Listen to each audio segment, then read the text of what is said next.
Iya, selamat hari Senin, ngadi-ngadi mania, karena hari Senin pastinya hari yang berbahagia bagi fans Manchester United.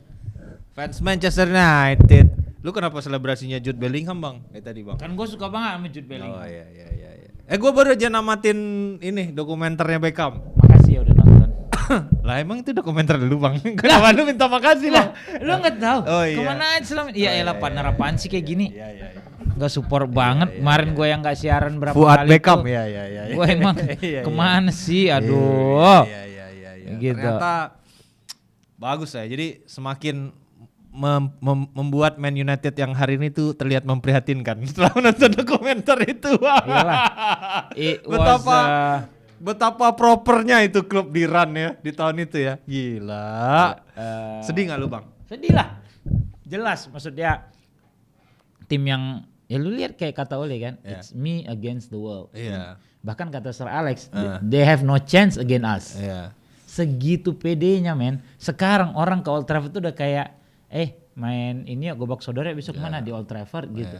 Ladang tempat orang main. Iya. Kalau di dokumenternya Beckham kan tuh dijelasin kayak periode susahnya dia di mana di setiap stadion dia dibu. Oh iya itu. Terus turning point di mana akhirnya fans United tuh bersatu dan ngechance dia ya gitu. There's only one David Beckham. Dan dari situ dia recover permainannya jauh lebih luar biasa, PD-nya naik bahkan lagi. Bahkan 99 harusnya dia yang pantas dapat Ballon d'Or. Nah itu kan Rivaldo cuma juara La Liga. Iya. Dia dapat treble kan. Coba kalau kita balik tuh ya, kalau itu dokumenternya Paul Pogba. Wah, itu episode 1 2 3 tuh tentang konflik keluarga. Udah kayak sinetron, Bang. Kan masalah antara dia sama adeknya yang main dukun apa, itu udah masuk dulu tuh, Bang. Masalah keluarga dari bridgingan, terus ada interview maknya. Saya sebenarnya menyayangi Marcus, dia bilang, dan saya juga menyayangi Paul, dia bilang gitu kan. Tapi mereka berdua entah kenapa saling macam anjing dan kucing. Gitu. Ada lagi episode 3 tuh bagian dia ngelewatin penjaga untuk ngubur hina di dalam lapangan Old Trafford. Di tengah lapangan lebih menarik kalau di sisi drama gue lihat, Bang. Harusnya Beckham. ya. Terus di episode terakhir tuh gimana dia mulai pakai doping segala gitu macam, kan. dia terpuruk, dia stres, terus dia down kan. Ya, terus akhirnya dia belain. Akhirnya dia jadi closingnya, kalau Beckham kan closingnya ngedatengin Messi. Ya. Dia MLS, kalau dia closingnya jadi bintang film Hollywood, Bang. Kayak enggak, dia jadi dancer kayaknya. Gua aja deh yang bikin deh. Dia jadi dancer. Enggak kan, usah, pemburu aja enggak laku udah, enggak usah. Kan enggak mungkin dia jadi host live streaming, Bang. Kan udah tutup di talk shop, Bang. Enggak usah. Iya itu. Nanti. Tapi Beckham itu satu yang gua salut, kekuatan mentalnya dia nih. Lu bayangin maksudnya. Gua tuh tergerak hati gua. Sorry nih gua potong. Pas yang bagian dia di Real Madrid. Yang dia tuh diasingkan sama Capello sama presiden klub. Iya. Dia tetap latihan. Besoknya dia datang lagi dan dia selalu datang on time, pulangnya juga on time. Gitu. Jadi terus kegigihan perseverance, persistence orang. Ya itulah. Kalau gue yang lihat pertama kekuatan mental ya. Dari yang 98 dulu kan internet belum sekencang sekarang. Pada saat laga pertama lawan West Ham itu gue sempat baca tabloid bola apa di mana gitu ya. Ada patung, ya boneka dipakein jersey nomor 7 digantung segala macam. Terus itu gila men. Ada peluru dimasukin ke dalam amplop, diterima sama Carrington sama si Katie gitu, sama resepsionis gitu kan. Terus sampai Ken bilang you go against Beckham, then you go. Semua tuh ngeduk pasti lu. Sama itu yang Capello kan juga dulu masih baca gitu ya. Diasingkan, terus dia mulai main Januari. Tapi kan dulu cuma baca ya. Sampai Capello bilang ke presiden, aku akan menurunkan Beckham besok. Kalau lo boleh pecat gua. Kalau gua kalah dan gua. Ini lo boleh pecat gua. Tapi gua mau mainin dia besok. Gua mau mainin dia besok. Itu gitu. Yang satu kan, maksudnya yang gue inget tuh, dulu baca ya, nggak lihat ada. Tapi begitu ngeliat videonya, men lari di pinggir lapangan, men. Iya, Bang. Gila ini. Digituin, diasingin dan dia membuat. Loh. Dan maksud gue ya, Capello ini mungkin kalau ya gue kan mengikuti, kan dulu pernah ngelatih Juventus. Gue tahu betapa stubborn dia. Iya. Gue langsung nge-reflect ini kepada Jadon Sancho dan ya pemain-pemain yang mentalnya kayak begitu. Cengeng banget kan? Iya kan, dicadangin tuh curhat. Ke Piers Morgan, ke sosmed. 3-4 bulan dia diasingkan. Latihan di pinggir lapangan. Terus. Dan di tengah lapangannya siapa? Ada Zidane, ada Raul, ada Roberto Carlos. Persistennya Beckham itu yang membuat akhirnya Roberto Carlos, Zidane, Figo memohon kepada Capello. Masukin lagi dong Beckham, biarin dia latihan sama kita. karena dia segitu profesionalnya. Gila. Dan itu jadi tamparan Bang buat yang hari ini tuh loh kayak Jadon Sancho, siapapun lah, siapapun. Dele Alli, siapapun gue kayak siapapun. aduh gila. Siapapun yang akhirnya lu curhat apa segala macam gitu. Kalau gue benar nonton Beckham itu, wah gue bener-bener gila ya. Kan gue pernah di posisi yang nyokap meninggal tahun ini, tahun depan anak gue meninggal prematur kan. Itu Aldi ngomong sama gue, WhatsApp, telepon ya gue dia telepon, bang ini kalau mental lu nggak kuat gila lu bang, ya gila 2 tahun berturut-turut ditinggal orang kesayangan gitu ya. I've been through it gitu ya. Tapi nonton Beckham semua, wah satu negara ngebully dia segala macam dan ya kuat aja nih orang, makanya nggak salah pilih idola gue. Ya Jadon Sancho udahlah lo ngaca nih kalau lihat kayak begini. Minta abis nonton gitu ya. Gila lo abis nonton kayak ya ampun Bang Sancho. But anyway, ada juga yang mentalnya juga kuat di. Pantun dulu, pantun. Lo nggak usah petir-petir, lu mana keluarin lu petir lu sekarang Thor. Oke. Petir bukan sembarang petir. Oke, cakep. Petir menyambar profesor dosen filosofi. Profesor dosen. Ada aja orang mati. Lagi ngajar Bang. Ini loh. Plato adalah asal usul babat dihantam dia. Iya, gue tahu. Plato lo tau kan? Kan filosofi dia. Filsuf. Iya. Iya dong. Ya, petir bukan sembarang petir menyambar dosen filosofi. Ya. Fans Arsenal tentunya sedang nyengir karena klubnya memasuki periode tsunami trofi. Woi, jeng Arsenal, ye. Gila, fans Arsenal pada muncul Bang hari ini Bang, semua Bang. Semua fans Arsenal banyak. Tiba-tiba gue ngelihat lagi jersey Arsenal yang O2, anjay. Pada keluar Bang semua Bang. Iya. Gue boleh ya? Boleh Bang Saleno. Petir bukan sembarang petir. Nah, gue pakai petir hari ini ya kan. Petir menyambar seekor babon. Cakep. Binatang loh ini bukan orang. Iya. Hey, Manchester City mulai ketar-ketir. Anjay. Semalam abis ditembak meriam London. Woi. Tap. Mantap nggak tuh Arsenal? Hah? Gue pakai hari ini, gue bela tim gue Bang. Mantap. Iyalah. Setiap City kalah Hanif tuh nggak pernah siaran. Ya, lawan Newcastle kalah nggak siaran. Ini gua lawan Wolf kalah nggak siaran. Ya. MU kan kalah kita siaran dulu Bang. Woi jelas. Enggak, minggu kemarin kan kalah kita tetap nggak siaran. Lu yang nggak mau. Bukan nggak mau kan, gue lagi sibuk Bang. Oh ya oke. Oh ya sorry. Oke. Ya nggak apa-apa, nanti gue belain. Ya. Tapi sekarang kita terkait sama bully-bulian Beckham yang kemarin di dokumenter menceritakan pengalamannya dibully. Ada juga yang tahan banting dari sisi bulian. Ya. Itu adalah tim Mauricio Pochettino, Chelsea, yang akan kita bahas di segmen Kurma di atas alias Updates.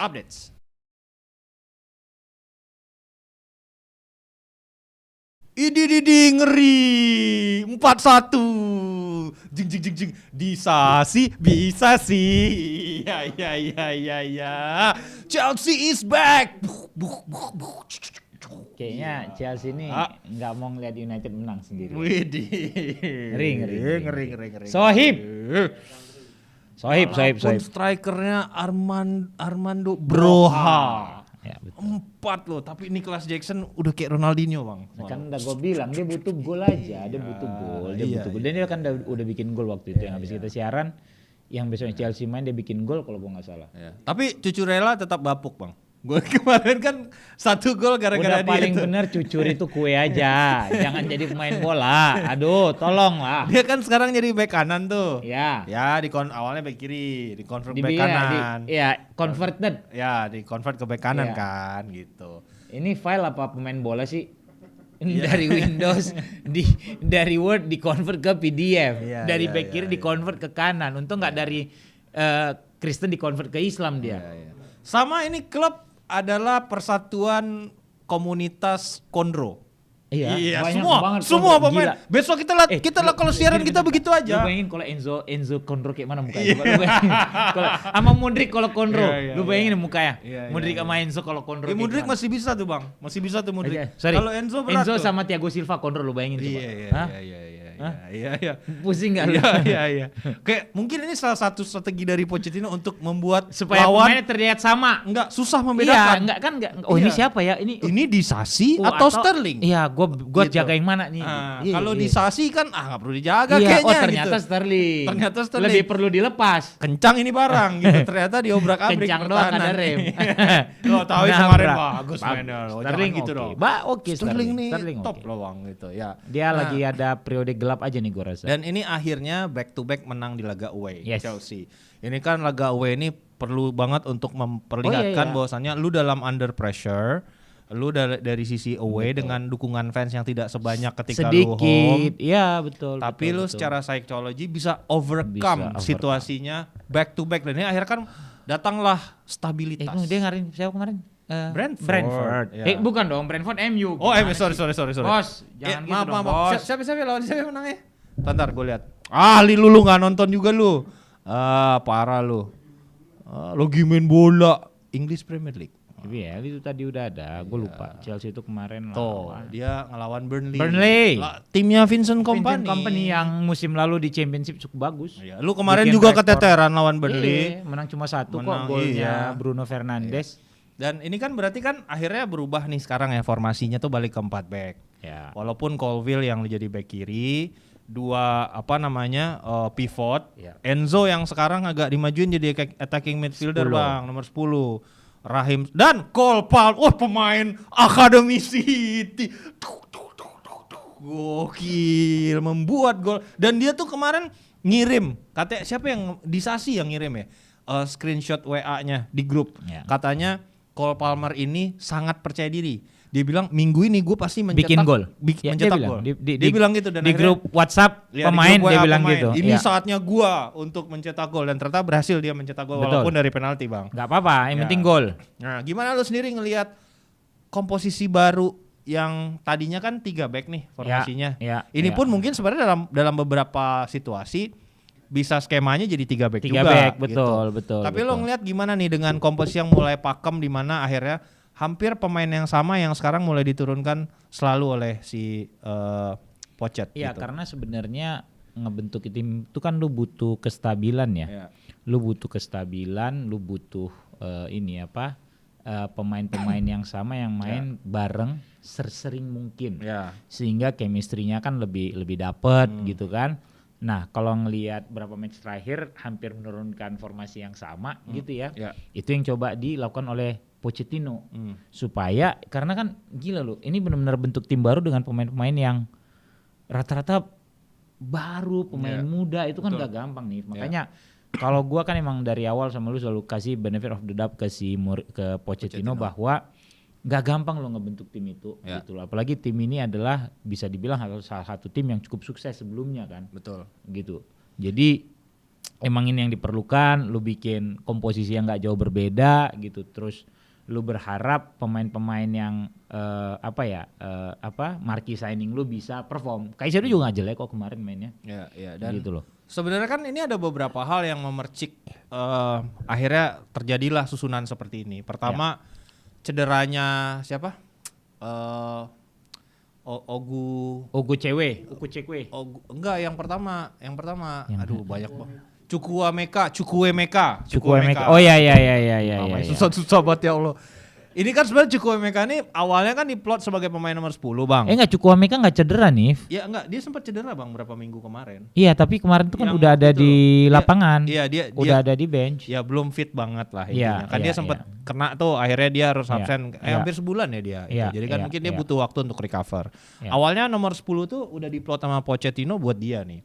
Ternyata itu menjadi tidak jadi, karena kan dengan akuisisi Caicedo, Romeo Lavia gitu kan, dan sudah adanya Enzo di situ.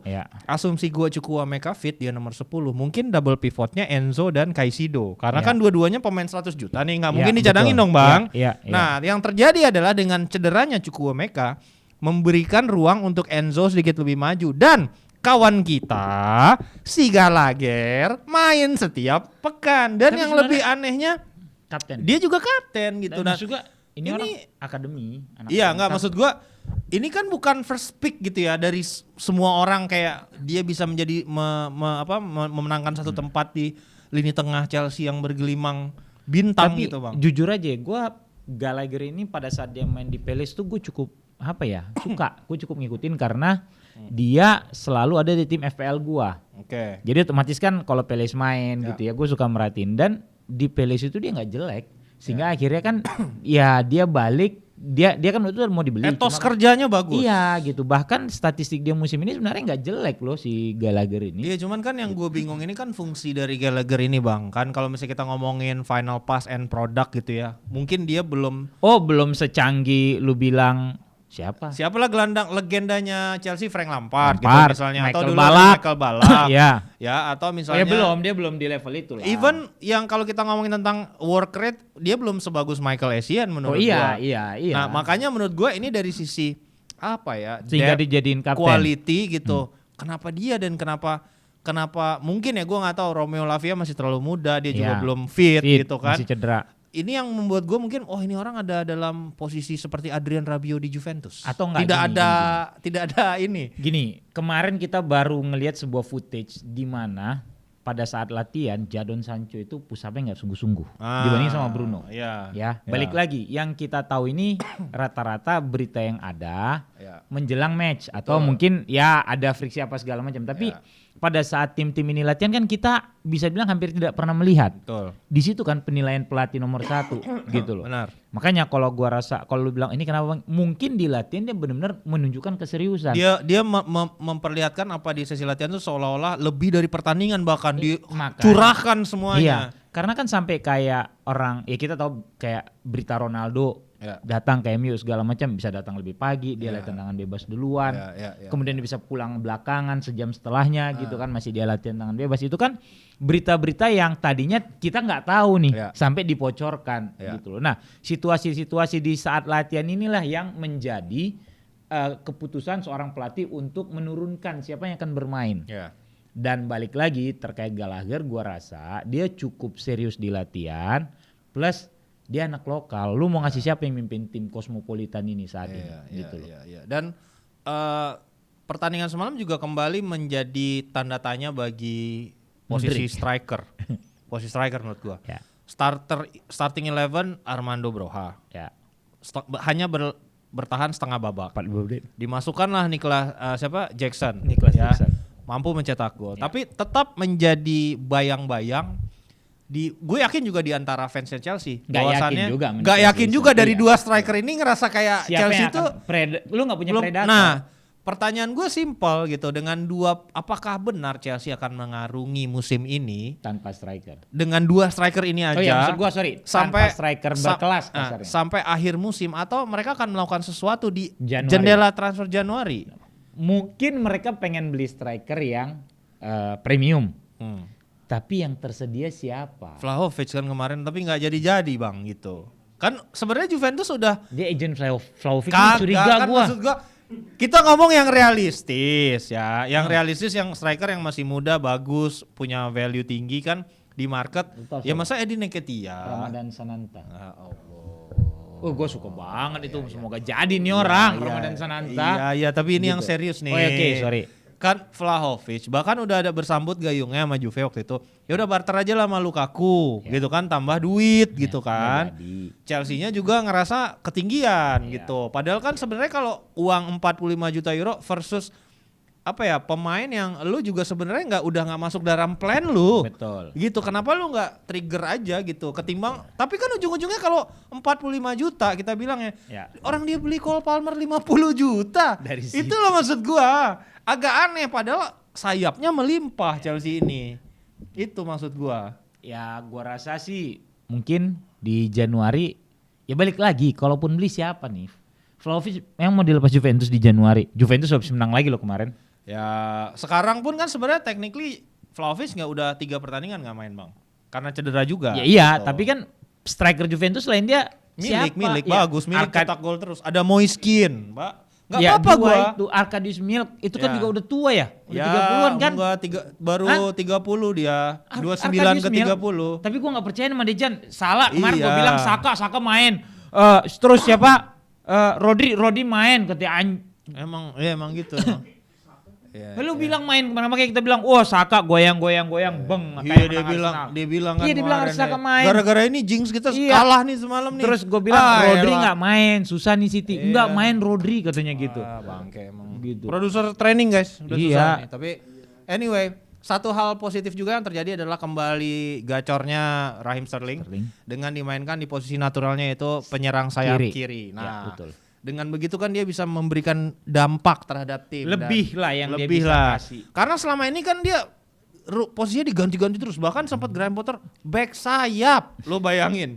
Jadi gimana nggak stres dia baru pindah tim, manajernya ganti berkali-kali. Dia disuruh main jadi back sayap.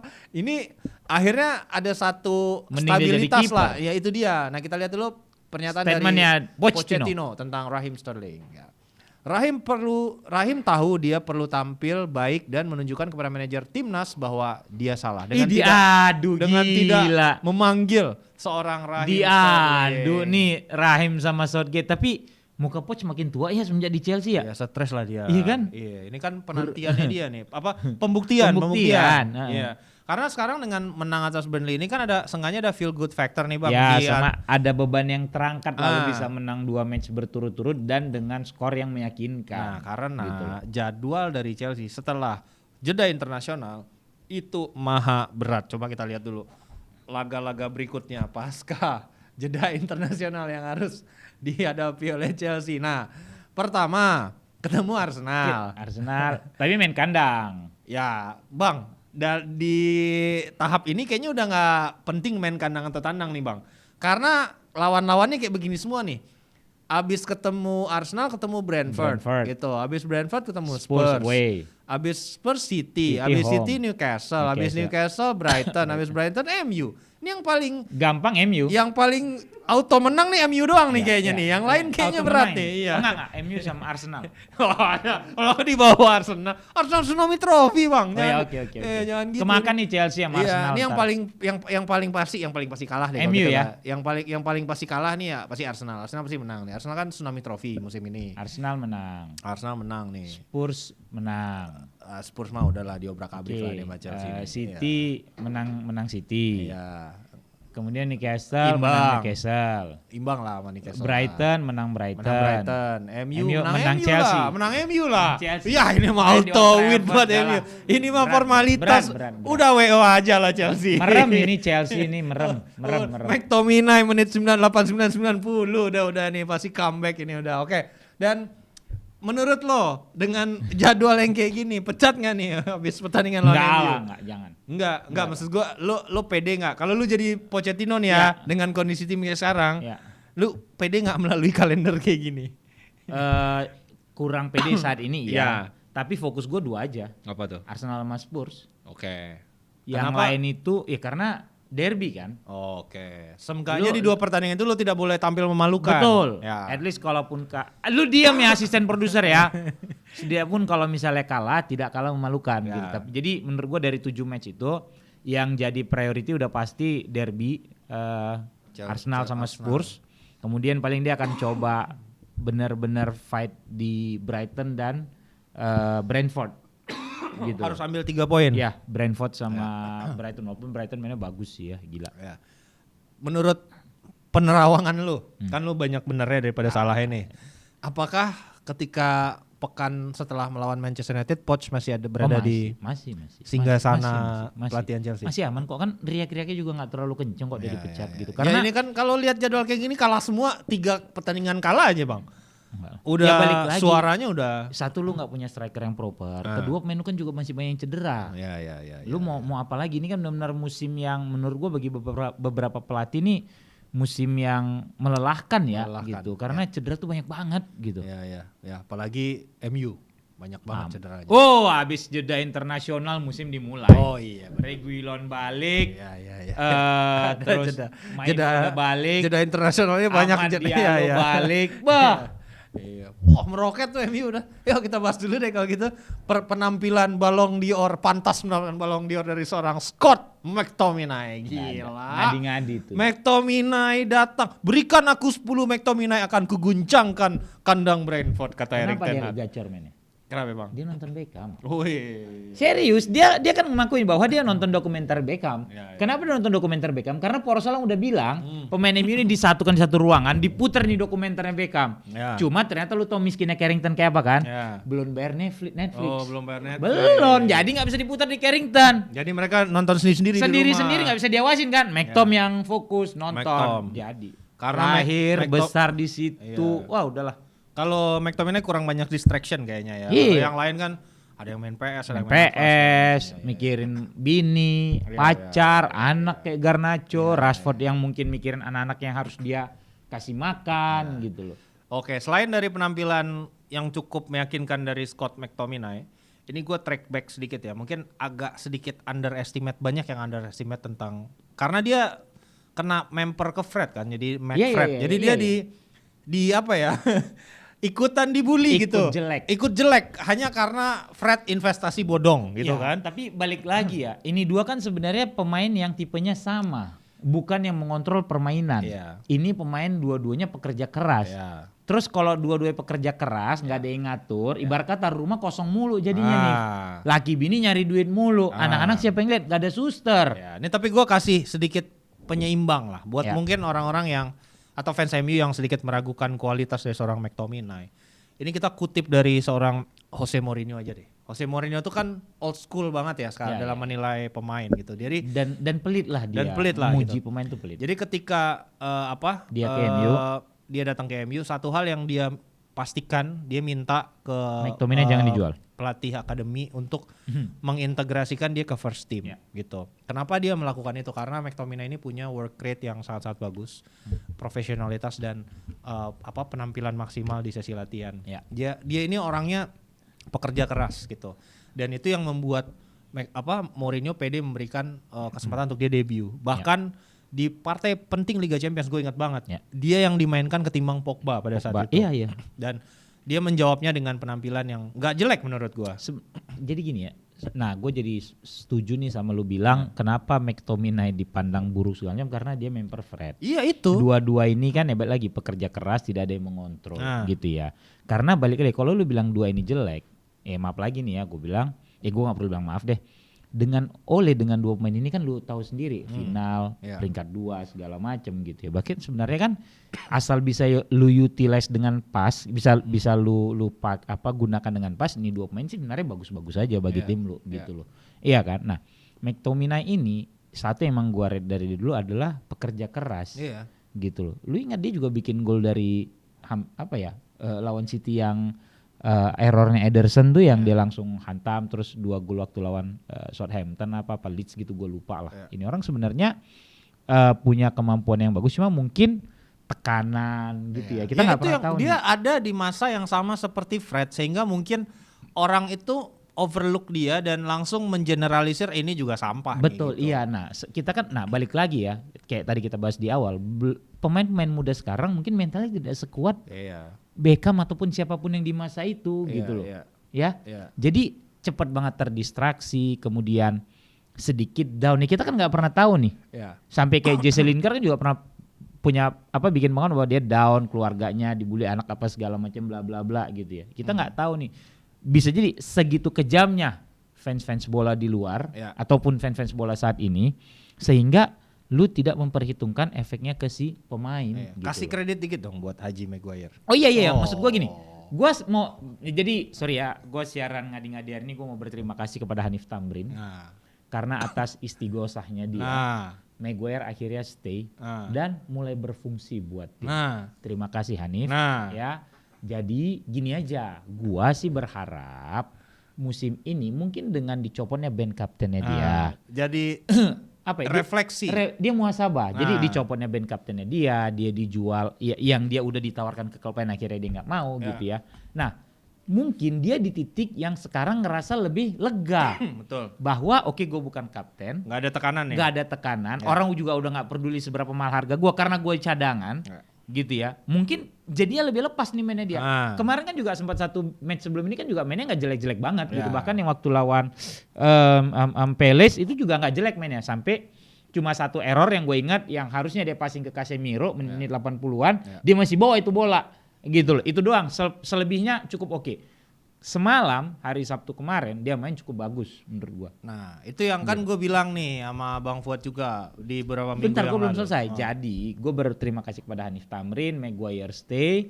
Semoga dia bisa bermain lebih lepas. Performanya bagus, musim depan bisa 90 juta dijual. Ya kenapa ada jual lagi bang? Bikin patung lah buat Maguire nanti. Dong, Membawa gelar-gelar Carabao Cup yang lain nanti. Justru dengan semakin stabilnya performanya dia yang tadinya cuma West Ham yang mau beli, semoga Barcelona, Juventus tertarik ini Real Madrid. Masuk Juve. Gitu loh.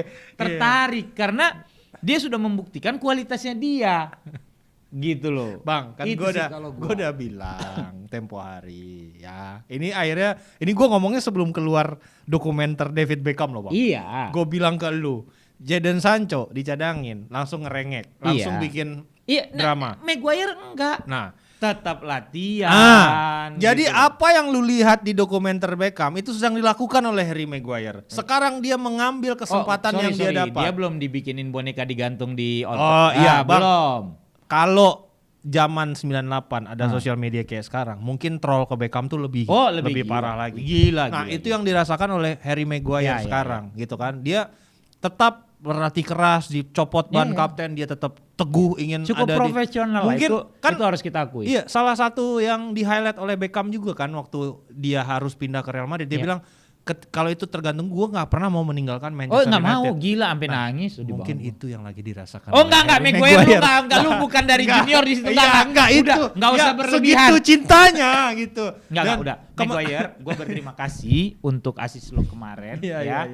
Gue berharap lo bisa perform dengan cukup bagus.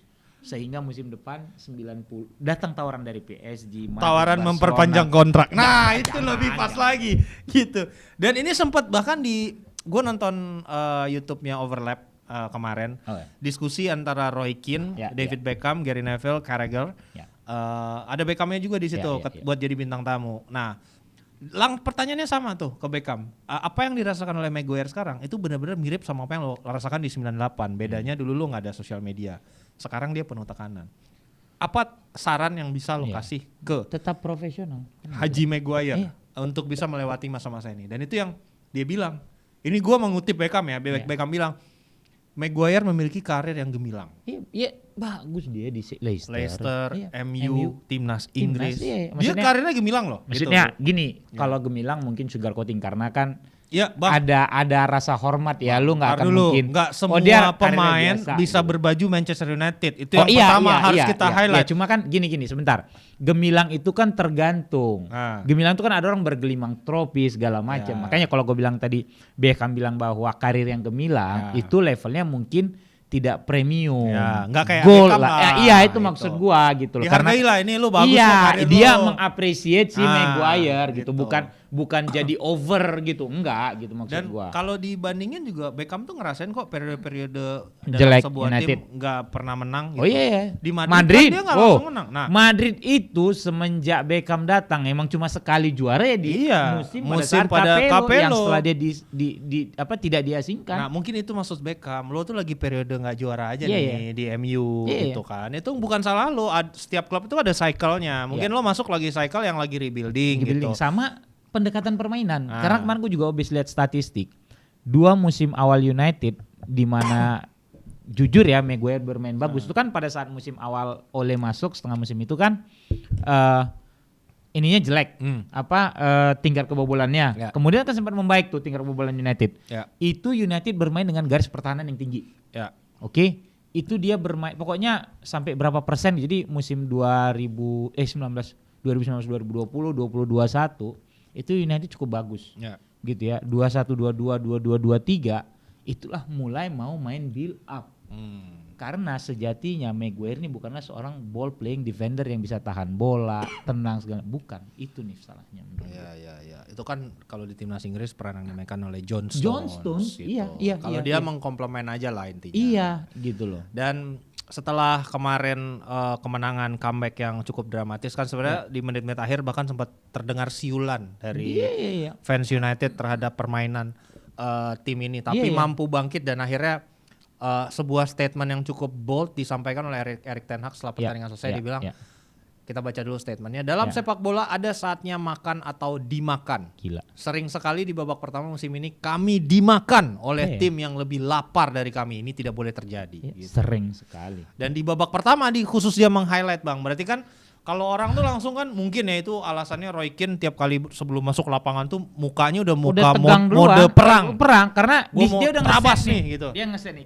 Kayak Gary Neville di dokumenter Beckham juga yang dia bilang mau let's say Beckham nyetir ke London cuma untuk ketemu Victoria, let's say 7 menit sebelum pulang. Tapi sejam sebelum pertandingan dia switch to the mode pertandingan. Dan gitu. Itu juga terjadi ketika Gary Neville tuh nggak mau menerima salamnya Peter Schmeichel waktu derby di ruang ini, betul, di lorong pemain. Karena dia udah switch ke mode ini. Iya, lu temen gua dulu kita travel tapi udah oke. Ini kita perang dulu ya. Dan itu yang bener gitu. Nah, ini sekarang kan kalau lo lihat peluk-pelukan, cipika-cipiki gitu kan. Enggak ada apanya, enggak ada. Rivalitas itu kayak enggak ada gitu loh. Itulah yang mungkin terasa berubah era sepak bola ini udah shifting nih sekarang dan terlalu soft. Iya, mau nggak mau kan ini ada feel good factor nih di United setelah beberapa pertandingan kemarin ada hasil-hasil negatif dengan badai cedera yang begitu luar biasa menghampiri terutama di posisi back kiri. Pas banget momen sebelum jeda internasional mendapatkan hasil positif dengan comeback yang luar biasa. Harusnya musim lo dimulai nih ya. Oh iya dong. Jeda internasional ya. Akan dimulai setelah jeda internasional itu selalu gue bilang. Kapan? Apa lu ketawa-ketawa? Jeda internasional ada berapa kali lagi Coba sih? lu cek aja dulu. Lu cek lagi. Tolong. Gua gak salah dong. Iya enggak benar itu. Kenapa gua bilang setelah jeda internasional dimulai? Ten Hag aja kemarin bilang musim kami baru dimulai.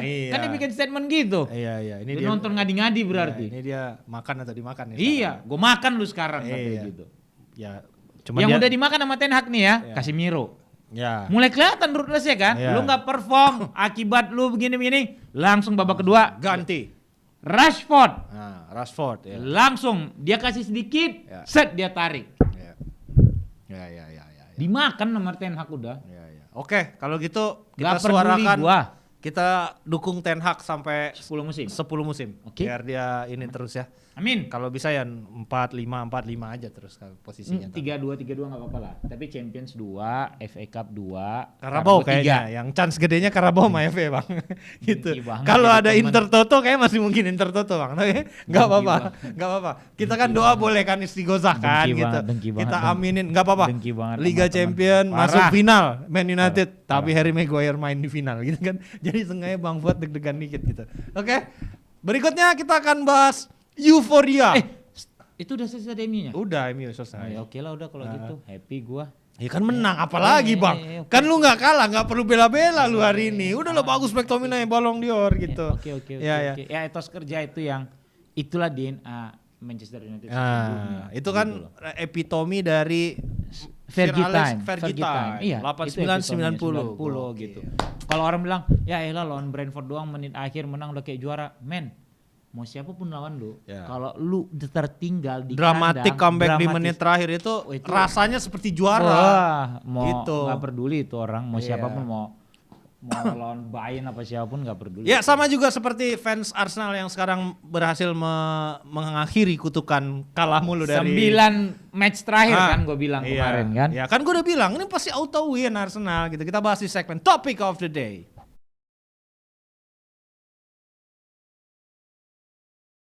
Ya, sesuai prediksi kami bahwasannya Arsenal auto win dan trofi akan segera berdatangan ke Stadion Emirates. Trofi Carabao Cup dan FA Cup lah. Cuma memang dua pelatih ini drama banget ya. Ya, kenapa tuh? Arteta sama Pep ini kok di pinggir lapangan ya.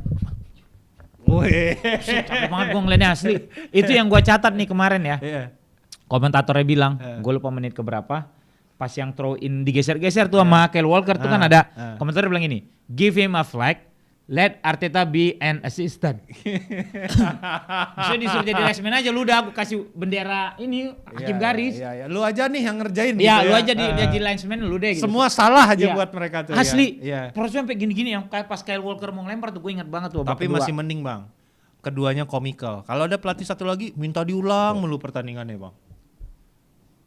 Gua nggak ada nyenggol. Ya lah kan gua nggak nyenggol juga, gua nanya ada satu pelatih yang kerja di Nora, malah udah beres nih, ulang. Kalau gitu gua juga Inggris bisa minta ulang nih lawan Argentina tahun 86. Juventus bisa minta ulang tuh kalah tuh dari Dortmund. Chelsea bisa minta ulang. Madrid kalah di final Predrag Mijatovic tuh. 98. Iya, Gua nonton. Manchester lawan Milan tuh 2002 tuh. Enggak. Kalau gua yang mau diulang lawan Madrid yang Kutne Cakir yang si Nani kena kartu merah. Apa kita Madrid aja semuanya kan Madrid banyak tuh yang ditolong wasit. Nah, kita coba itu aja yang diulang Barca semua. Dong. Madrid Barca, Bang, kalau Liga Champions Madrid Bang. Barca lebih banyak. Madrid Bang. Barca. Itu Madrid. Barca gara-gara satu pertandingan Chelsea doang tuh yang lu ini. Chelsea. Tapi kalau Madrid Juve Buffon di kartu merah, pas kita comeback loh di Bernabeu loh, kayak gitu loh. Oh iya, Bernabeu. Pertandingan terakhir menit, wah gila tuh. Iya. Ayo loh. Terus ada, banyak lah kalau Madrid mah kartunya. Oh, yang salah disikut Ramos ya? Yang final. Nah tuh. Kartu merah iya kan? tuh. Itu kan? Nah banyak tuh Bang. Gitu. Oh, iya. Itu aja kita ulang semua. Gimana kalau kita bikin Lu main PS aja. Kita bisa.com. Klopp. Iya. Sorry main PS aja. Main PS aja, Ya, ulang lagi. kalah lu restart Oh, enggak. kayak Dejan tuh. Itu kalau kalah kita main lawan klub yang sama, Iya. terus bantai 11-0 Iya. gitu kan, ada yang kayak gitu bocil-bocil tuh di TikTok tuh. Banget, minta ulang cuma gara-gara kayak gitu. Gue mancing doang ya Bang Fuad yang bilang ini kayak Parah, harusnya menang tuh kemarin Liverpool kalau Gravenberch gak kena tiang. Tapi seru sih Brighton Liverpool tuh seru.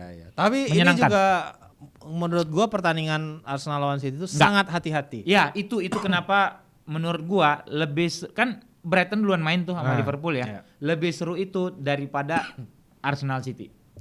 Tapi kita harus sepakat nih Bang, bahwasannya Arsenal sudah berkembang. Oh iya jelas. Declan Rice bagus banget mainnya kemarin. Nggak secara kedewasaan lah menurut gua. Kalau musim lalu dipaksa main mengambil resiko. Nif, kemarin juga Nif. Persentase Arsenal babak kedua tuh sempat 58-42 Nif. Paham Bang, tapi maksud Gitu. gua dia tetap lebih hati-hati. Sama yang membedakan adalah mungkin ya menurut gua ya. Di pertandingan terakhir, 2 pertandingan terakhir itu ada Saliba. Oh iya. Sebelumnya yang dibantai Saliba main juga. Main. Makanya Erling Haaland nggak bikin gol. Iya. Bahkan jelek banget statistiknya dia. Pertandingan terakhir yang City menang 3-1, itu yang main Rob Holding. Dikantongin itu Rob Holding sama Haaland. Iya. Jadi terbalik ya. Iya. Holding dikantongin sama Haaland. Holding ya? Jadi Haaland lari bawa Rob Holding gitu ya. Iya, bawa Rob Holding. Nah, kalau ini Saliba itu berarti kita harus memberikan kredit. Oh emang bagus. Terlepas dari menurut gue ya, mungkin yang orang nggak lihat, iya Arsenal main gak ada Saka, bla bla bla. Men, City tuh nggak ada Rodri, nggak ada Kevin De Bruyne. 2. Gue ngelihat ya beberapa pertandingan ya City tanpa Kevin De Bruyne. Satu hal yang gue rasa, De Bruyne itu selalu bisa menemukan Haaland. No, dia dimanapun Haaland tuh dia bisa nemuin. Dia punya flair. Dia punya si itu. KDB. Iya. Ya. Enggak, maksud gue dengan yang terakhir passing yang dia dari pakai kaki luar kaki aja, luar, ya. akhirnya bisa menemui Haaland gitu. Haalandnya tinggal ngeraih. Kayak orang yang udah lama main bareng. Dan itu nggak ada yang menggantikan Bang, karena Gundogan pun udah cabut. Ya. Sekarang yang peran yang bisa memberikan final pass itu nggak mungkin Bernardo, karena Bernardo kan dia lebih bertahan tuh. work rate kan gitu kan. Terus Matheus Nunes juga kemarin baru babak kedua. Kemudian apalagi? Kovacic, aduh gila, curang-curan mainnya gua. Itu nggak banget gitu. Itu kalau Casemiro udah jelas itu merah, dihukum 6 bulan nggak boleh main. 1 musim nggak boleh di Inggris, udah kejelas. Jadi gitu. terlepas dia dikantongin nama Saliba, dia juga tidak mendapatkan supply yang pas gitu. Ya. Itu yang gue highlight ya. Tapi at the same time gue juga memberikan kredit terhadap Saliba, bahwasannya ya ini bukan one hit season wonder doang gitu. Konsisten lah lo kalau lihat sekarang. Dan menurut gue udah pantas dia jadi penjaga baru di timnas Prancis gitu, Saliba ini. Nah yang paling penting juga pengen gue highlight di pertandingan semalam itu adalah seperti apa City kalah di tengah. Iya, itu yang gue tonton nih. Iya. City nih mainnya kayak apa ya? Lu kalah duel terus nggak ada bahayanya sama sekali. Menit-menit awal ya. Iya. Nathan Ake nyesel itu. Nah, simply menurut gua komposisi Rico Lewis dan Kovacic itu tidak bisa menjawab intensitas dan agresivitas yang dimiliki oleh Odegaard dan juga Declan Rice gitu. Sehingga apalagi dia semalam mainin si Jorginho sehingga Declan Rice lebih bebas. Berapa kali tuh di depan kotak penalti City dia ada posisi. Jarang gue ngelihat di satu pertandingan City kalah di tengah, Bang. Iya betul. Gitu. Dan kan biasa cukup superior ya mereka. Iya, dan itu yang menurut gue menjadi key banget sekarang. Dan kalau gue tarik balik ya, flashback ya. Terakhir kali City kalah dua partai beruntun di Liga. Itu kalau nggak salah 5 tahun yang lalu. 2018. Itu under Pep. Enggak, 2018. Udah under Pep. 2 match betul-betul. 2 match betul-betul kalah karena Fernandinho enggak ada. Hari ini pun sama. Ya. City kalah 2 pertandingan beruntun karena Rodri nggak ada. Bahkan kalau lu tarik sampai musim berjalan, 3 kekalahan City musim ini, Newcastle di Carabao, 2 di IPL, Wolves sama kemarin Arsenal, Rodri nggak main tuh tiga-tiganya. Jadi tuh simply sekarang kondisinya sama kayak 5 tahun yang lalu. Tim ini nggak tahu caranya bermain tanpa Fernandinho. Dan tim ini nggak tahu caranya bermain tanpa Rodri. Kalau sebelumnya nggak ada Rodri, ada Gundogan. Nah, iya kan? Karena Gundogan bisa ngambil peran Rodri. Betul. Gitu loh. Sekarang nggak ada. Gundogan nggak ada. Itu kenapa gue selalu menyuarakan ini Calvin Phillips fungsinya buat apa? Iya, buat ngelengkapin list pemain aja. Ada 2-3. Itu maksud main gua. Juga enggak semalam. Nah, yang gua aneh pas musim City treble bahkan kemarin. Bahkan John Stones. Iya, musim City treble kemarin nih ya. Kalau kita lihat di pertandingan nggak penting pun Rodri main, Bang. Ya. Calvin Phillips dapat menit aja kagak gitu. Dan dengan tapi emang segitu kejamnya kan Guardiola. Nah, itu maksud gua. Inilah salah satu menurut gua ya yang menjadi key point buat gua pertandingan semalam. Kenapa? Rodri diparkir karena mendapatkan hukuman kartu ya. Bahkan untuk bisa masuk starting 11 aja, Rico Lewis main ahead of Calvin Phillips. Lu bayangin betapa nggak up to standarnya seorang Calvin Phillips di mata Pep Guardiola. Ini menurut gue tamparan, Bang. Tapi kenapa dia mau beli dan dengan harga yang cukup mahal? Iya, itu kan opportunity di market namanya. Iya, lu beli itu untuk melemahkan lawan lu. Enggak, opportunity di market gini. Iya, tersedia itu, gitu loh. Angkanya masuk. Bagus. Dia adalah home ground. Iya. Asli jadi Inggris. Cuma untuk melengkapi home ground aja. Ya kalau lu lihat dulu historical City sering banget melakukan pembelian seperti ini. Ada namanya Javi Garcia dulu. Iya. Cuman semusim ada di City. Iya, betul. Ada namanya Fernando. Gitu. Banyak lah gelandang-gelandang yang kayak gini. Mungkin sempat ada yang lebih lama kayak siapa yang dari Aston Villa dibelinya. Kok gue lupa. Iya. Dia Gareth Barry Gareth Barry.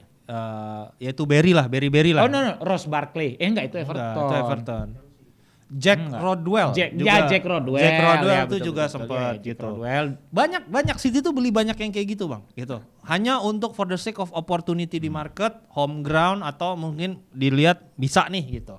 Nah, ini yang menurut gua mau nggak mau call-nya kan ada di si Ciki Begiristan gitu. Nah, yang menjadi poin gua adalah dengan tidak adanya Rodri, ini City kelihatan banget ada yang nggak tick secara tim. Iya, ibarat kata ya ada satu busi yang nggak ada, sehingga mesin lu berebet nih. Nah, gitu. Ketemu Arsenal yang naik level secara mental musim ini. Mental sih terutama. Jadi dia mampu menahan, menurut gue bermain lebih dewasa, tidak terlalu mengambil resiko dan mengambil resiko ketika dibutuhkan. Jadi kayak ketika memungkinkan. Ketika memungkinkan, nah babak kedua itu.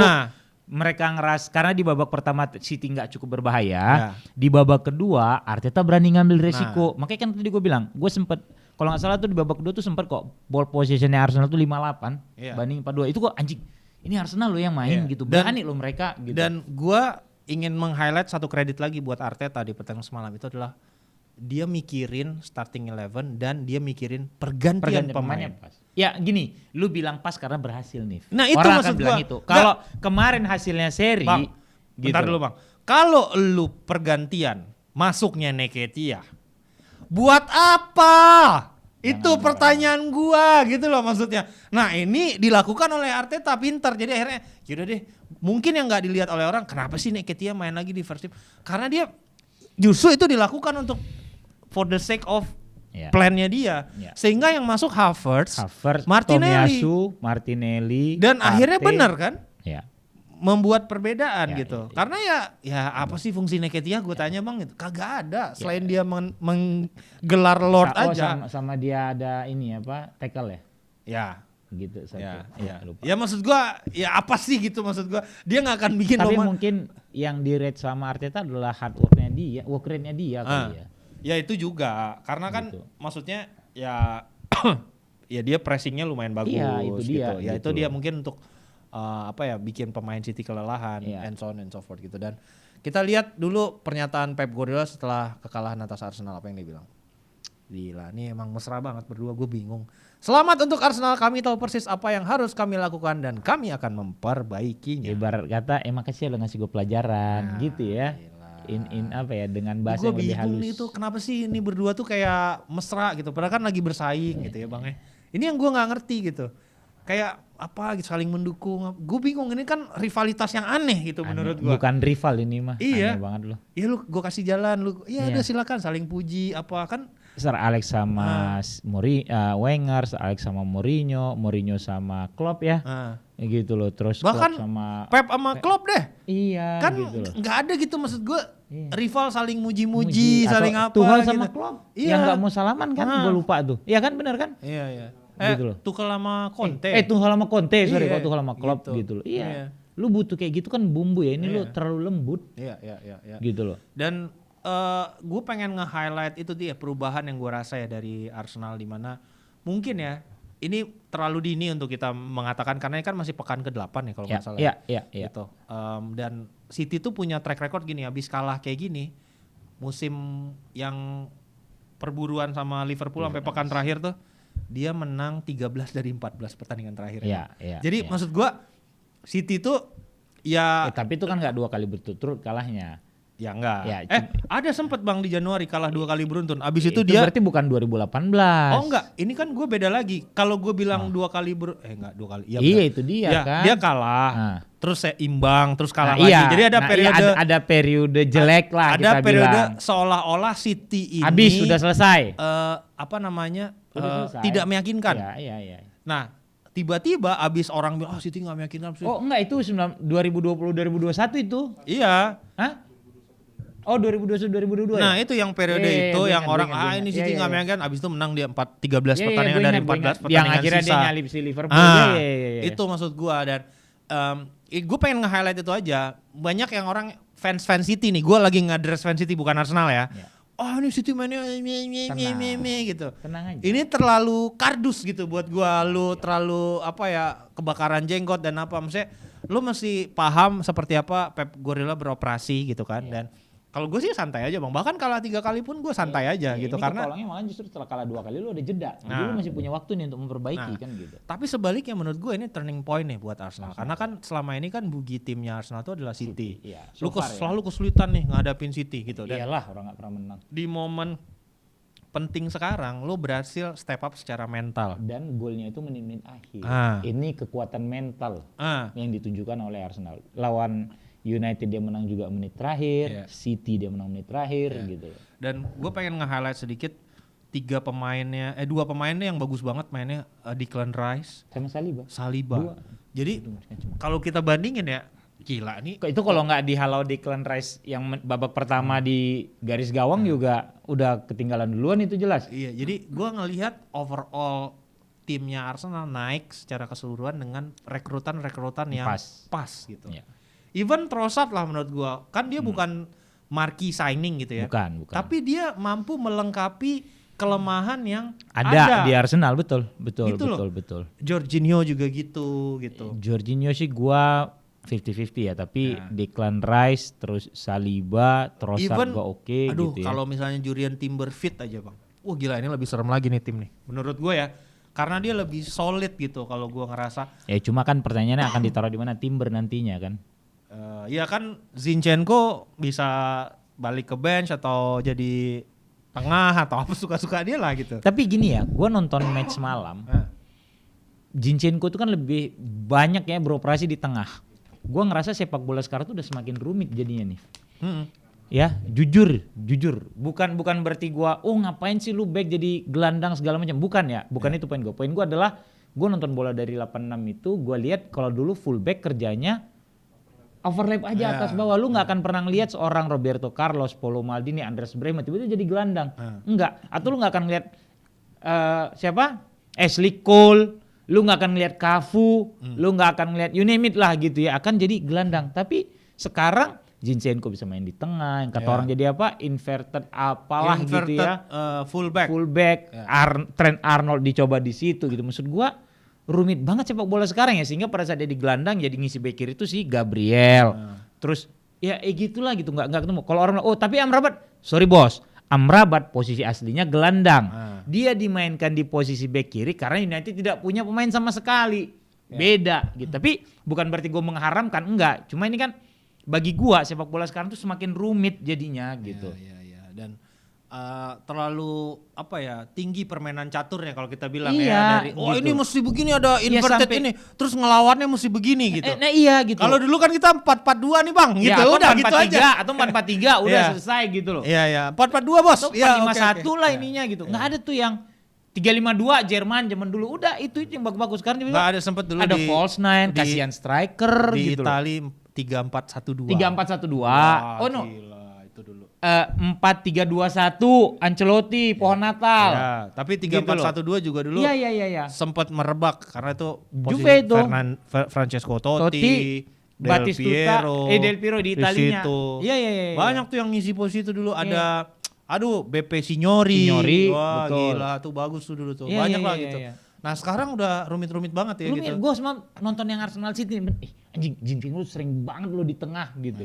Salah? Enggak. Gue nggak bilang salah, itu balik lagi inovasi haknya pelatih. Cuma sebagai fans kalau gue ngerasa udah rumit aja sepak bola sekarang gitu loh. Dan bener nih prediksi gue, Gapsus mainnya di kanan karena dia sering banget ketika di City dipepet di situ karena pressing dia juga work rate-nya kalau diurut Bang striker yang work rate-nya paling bagus. Gapsus itu masuk top 5 kalau gue nggak salah. Dikejar tuh kayak apaan semua tuh. Pokoknya pressingannya kayak udah gila deh. Paru-parunya ada 3 tuh orang tuh. Ya Gapsus itu memang ya itulah ya work rate-nya cukup tinggi lah. Nah ini yang mungkin juga bahkan kontrol dia babak kedua tuh yang enak banget tuh gitu ya. Cuma pas dia crossing dekat tiang itu masih mental Natanaki gitu. Ya itu yang tetap menjadi perdebatan yang hangat dari mayoritas fans Arsenal bahwasannya terlepas adanya Gapsus dia bukanlah striker yang bisa memberikan 20 gol. Oh iya karena dia bukan striker. Dia nggak pernah diplot sebagai striker tunggal yang terus-terusan sepanjang musim, enggak. Ya lu kan sebenarnya udah jual si itu kan, siapa? Yang dijual lagi ke Auba. Bukan. Yang satu lagi kan ada 3 nih. Oh ini Balogun. Itu kan lumayan mahal dijualnya. Gitu kan kemarin penutupan jendela. Sisa Nketiah sama Gapsus. Iya. Maksud gua, ini Arsenalnya kan problem ini sama kayak Chelsea, nggak punya striker prolific ya kalau kita sama bilang. Sama kayak sebelum datang Højlund. Ya. Iya dong.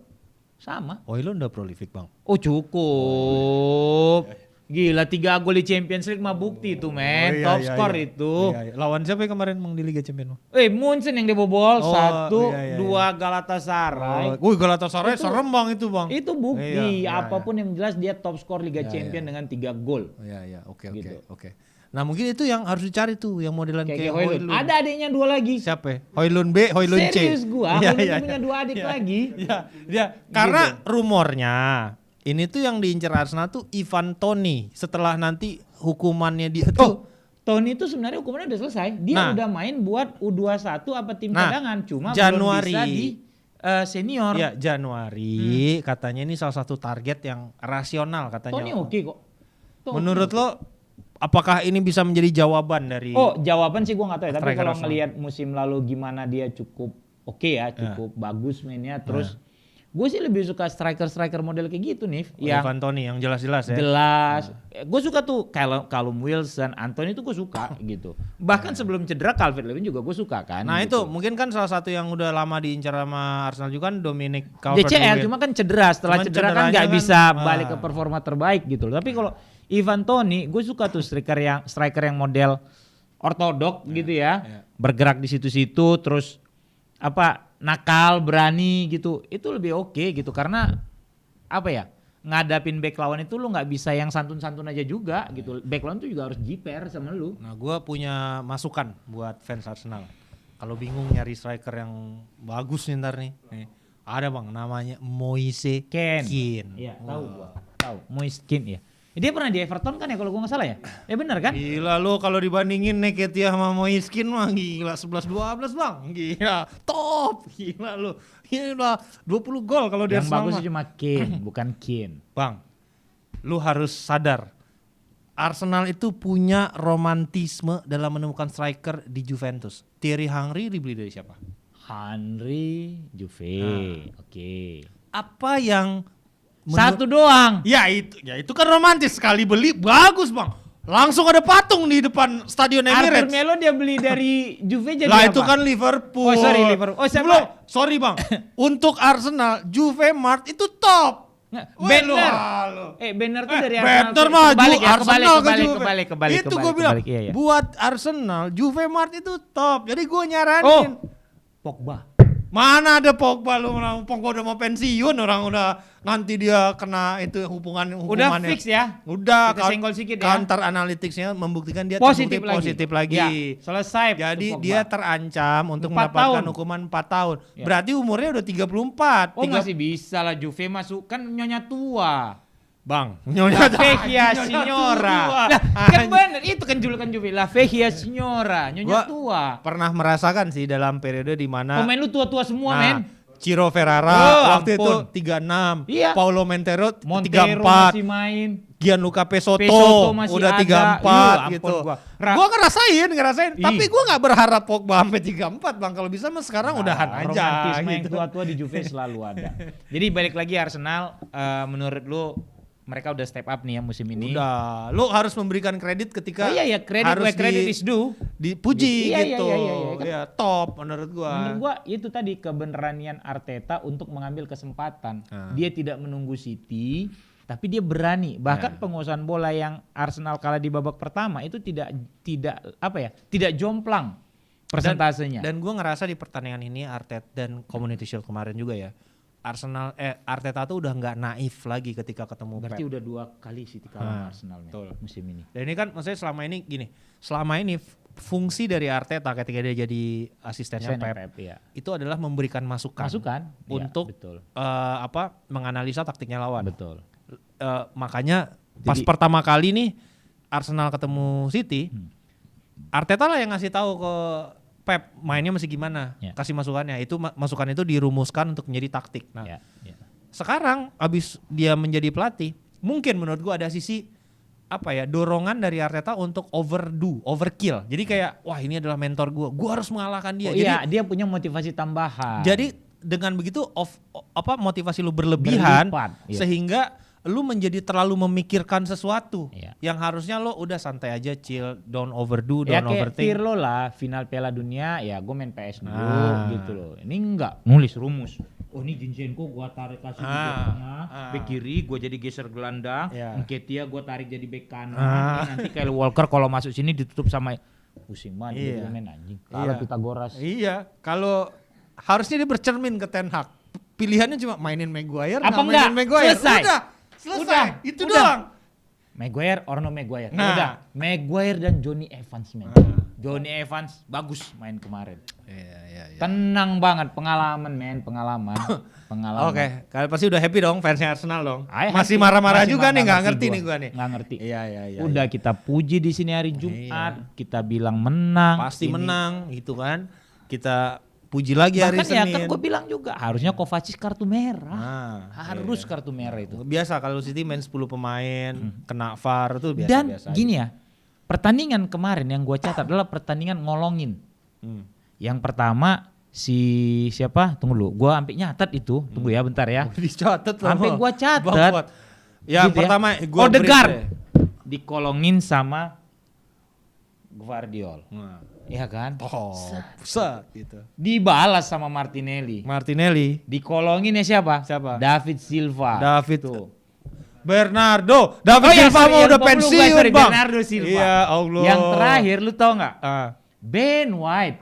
Lu tau siapa yang dikolongin? Siapa? Main favorit lu? Siapa? Jeremy Doku. Oh, Jeremy Doku. Kenapa pemain favorit gua? Gitu. Lu lihat nggak wawancara gua sama Sean Wright Phillips? Oh iya. Kemarin gua bilang salam ya buat Fuad. Nggak ada. Bang beneran bang, gua bilang you know my partner Fuad, dia bilang he's a Manchester United fan. Lu yang bilang gitu. Gitu. Iya. Kata Sean Wright Phillips bang, nggak ada tuh tim lain di Manchester katanya gitu. Adanya yang biru doang, dia bilang gitu bang.